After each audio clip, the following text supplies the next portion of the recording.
مساء النور والسعادة على السكر الزيادة على أجمل إخوات ومتابعين في الدنيا. الفرخة دي متبلة، حتة فرخة كده لقيناها كانت متدارية أصلا. تبلتها ملح فلفل كمون والسبع بهارات وصويا صوص وشوية من دبس الرمان وشوية زيت. متبلة وسبتها شوية. ده زيت ده كده لازم تتساب شوية. تمام.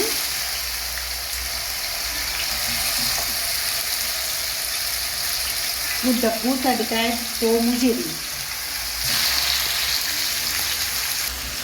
شوية بهاريز بقى، ما بنرميش حاجة. طب هقول لكم على حاجة. طب بصوا رجول الفراخ والله جميلة وفيها مادة كولاجين للبشرة كمان. في ناس بتقول لك لا ايه ده انت بتعملي الرجول؟ ايوه بنعمل الرجول.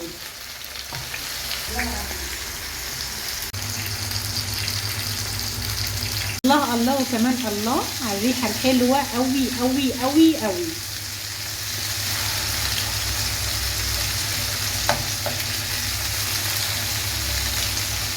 هيبقى برام رز بقى بالفراخ ما اقولكوش عليه. تمام. هنعمل كده، نركن دي كده شويه كده كده كده. بعدين هننزل بالبصل المتبل بالملح والفلفل والكمون.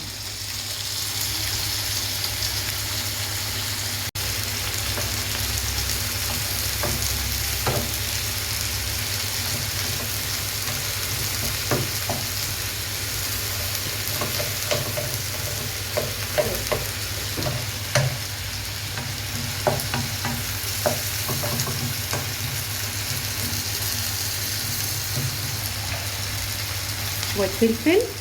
نتبل بقى تتبيله كده ايه من عندي كمان، هي كده كده متبله بس ايه بقى عشان ما نزودش حاجه. شويه ملح، شويه كمونه كده، والسبع بهارات،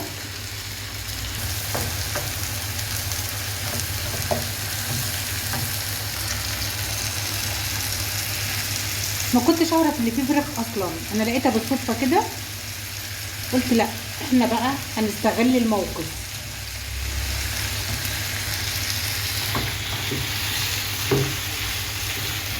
اوكي اوكي. هدي النار شويه كده. وبعد كده ده الرز ده مغسول اهو على حسب الكميه اللي انت عايزاها. الرز ده مغسول ومنقوع. هننزل بالرز نقلب بالتقليبه بتاعتنا. تمام كده.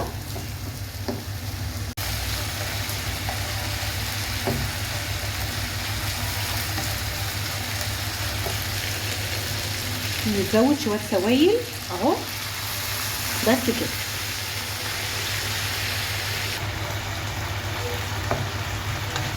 هنهدي عليها النار شويه.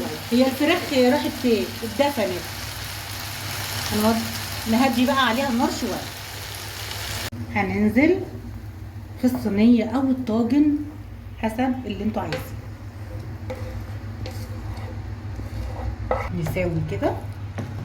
انا عامله كميه صغيره عشان انا عندي عصافير بتاكل بصراحه، لكن انتوا تضاعفوا بقى الكميه اللي انتوا عايزينها.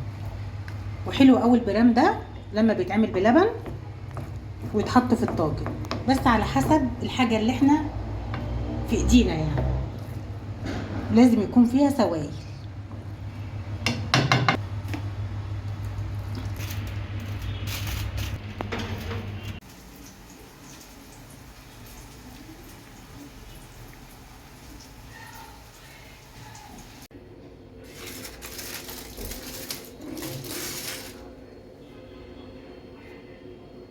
وده البرام بقى بالفراخ زي ما انتوا شايفين. ولا تقولوا لي حليب ولا تقولوا لي لبن ولا تقولوا لي قشطه، على قد الايد ومتناول ايدينا. لو عجبكم الفيديو اوعوا تنسوا اللايك والشير والاشتراك في القناه. اشوفكم بكل خير. جود باي.